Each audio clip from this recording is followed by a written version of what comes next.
Salam berjumpa kembali teman-teman sekalian, Bapak Ibu, saudara-saudari yang terkasih. Pada kesempatan ini kita akan bersama-sama merefleksikan suatu peristiwa agung dalam misteri iman kita, yaitu Hari Jumat Agung, di mana dalam peristiwa ini kita bersama-sama sebagai umat beriman memperingati sengsara dan wafat Tuhan kita Yesus Kristus. Dalam perjalanan iman kita tentu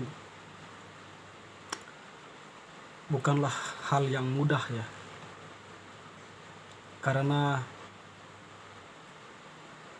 dari Dia yang menjadi sumber iman kita mengajarkan banyak hal kepada kita melalui gerejanya, bagaimana kita sebagai murid berani untuk mengikuti jejak Dia yang kita peringati dalam peristiwa Jumat Agung ini, yang mengalami penderitaan dan wafat di salib. Ada begitu banyak ajaran yang disampaikan kepada kita, yang setidaknya itu semua adalah antisipasi bagi kita untuk memasuki ruang keselamatan yang telah disediakan oleh Dia sendiri kepada kita melalui peristiwa salibnya. Jumat Agung tidak terlepas juga dari peristiwa Kamis Putih ya, dalam kata-kata Yesus pada hari Jumat Putih atau pada Kamis Putih, dalam peristiwa perjamuan, penetapan sakramen, dan pembasuhan kaki, di mana dalam bagian perjamuan itu Yesus secara simbolik menunjukkan kepada muridnya berkaitan dengan peristiwa yang akan Dia alami nantinya. Dan dalam rupa roti dan anggur itu mengungkapkan suatu fakta agung di dalamnya, bahwa itu adalah tubuh dan darah Kristus yang dikurbankan bagi para murid, bagi gerejanya. Dan fakta itu pun terungkap secara nyata dalam peristiwa Jumat Agung itu, di mana dalam peristiwa tersebut Tuhan mengalami sengsara ya, dalam bentuk berbagai penderitaan yang dialaminya. Dia dituduh di depan pengadilan sebagai orang yang bersalah. Karena itu Dia dijatuhi hukuman secara tidak adil. Dan cara pandang orang pun terhadap Dia awalnya mengagung-agungkan Dia, mengeluh-elukan Dia. Karena terprovokasi, mereka pun kembali mereka bertindak beringas ya, dan melihat Dia yang di hadapan mereka, yang dulunya mengasihi mereka, mengajar mereka, kemudian mereka lihat sebagai seorang penjahat ya, yang mesti dihukum. Dan oleh karena itu berbagai pukulan pun dialami oleh Sang Guru ya, oleh Yesus Kristus ini. Pukulan, cambuk, dan hal lainnya. Dan yang paling berat adalah kepadanya diberikan salib ya. Dia diminta untuk memikul salib itu dari Yerusalem sampai ke luar Yerusalem, yang kita kenal sebagai Golgota ya, tempat tengkorak di mana orang-orang disalibkan. Dan dalam masa itu ya, peristiwa salib, kalau seorang itu disalibkan, berarti dia melakukan hal besar ya, dosa yang besar ya, yang tak terlukiskan lagi besarnya ya, atau sudah melakukan pelanggaran berat ya.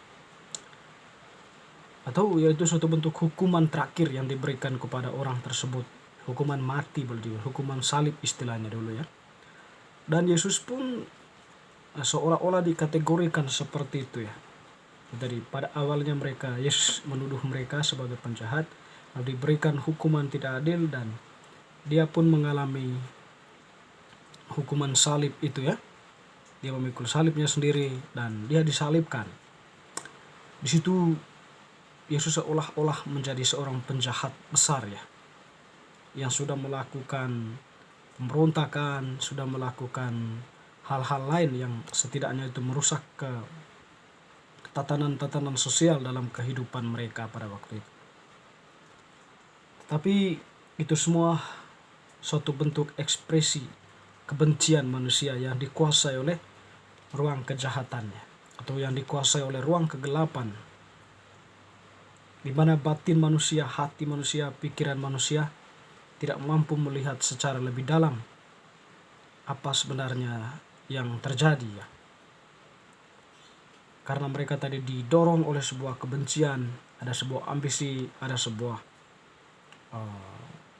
kecemburuan sosial ya, sehingga Yesus pun dikorbankan seperti seorang penjahat besar.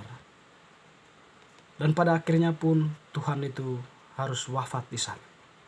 Dia mati di salib ya, karena melalui penderitaan yang dialami, dan pada akhirnya memang dia harus mati di salib. Dia sungguh-sungguh mati sebagai manusia. Teman-teman, saudara-saudari, jadi simbolisasi yang ada di Kamis Putih itu ya, di mana Yesus secara simbolik gitu ya, mengorbankan dirinya melalui roti dan anggur itu ya, sebagai sebagai simbol ya, simbol bahwa dia akan pergi meninggalkan dunia ini, tetapi peristiwa ini tetap kutitipkan kepada gereja ya, melalui perayaan perjamuan Ekaristi ya, perjamuan malam terakhir itu ya. Dan itu yang diwariskan sampai saat ini.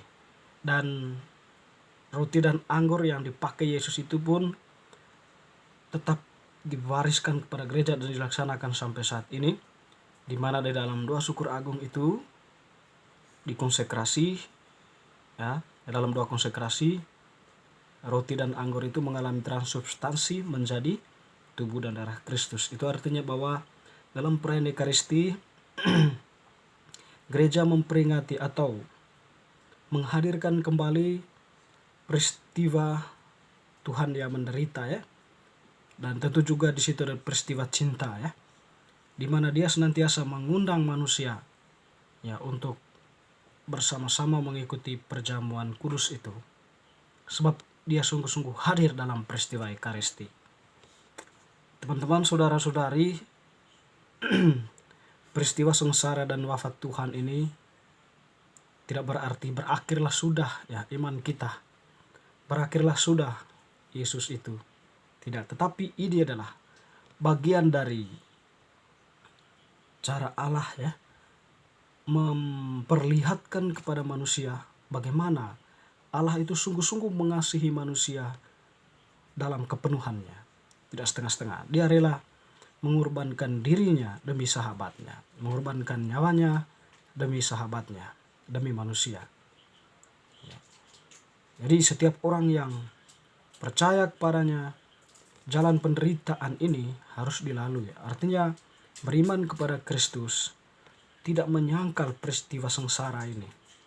Jadi penderitaan itu merupakan hal yang mesti dilewati, yang dilalui oleh umat beriman. Jangan lari dari penderitaan. Sebab penderitaan itu juga yang setidaknya itu membawa kemenangan bagi kita, bisa sampai kepada kebangkitan bersama Kristus ya. Penderitaan itu ya tentu dalam arti menderita karena kebenaran ya, menderita karena iman, bukan menderita karena hal-hal lain ya. Menderita karena iman, membela kebenaran, memperjuangkan keadilan dan sebagainya.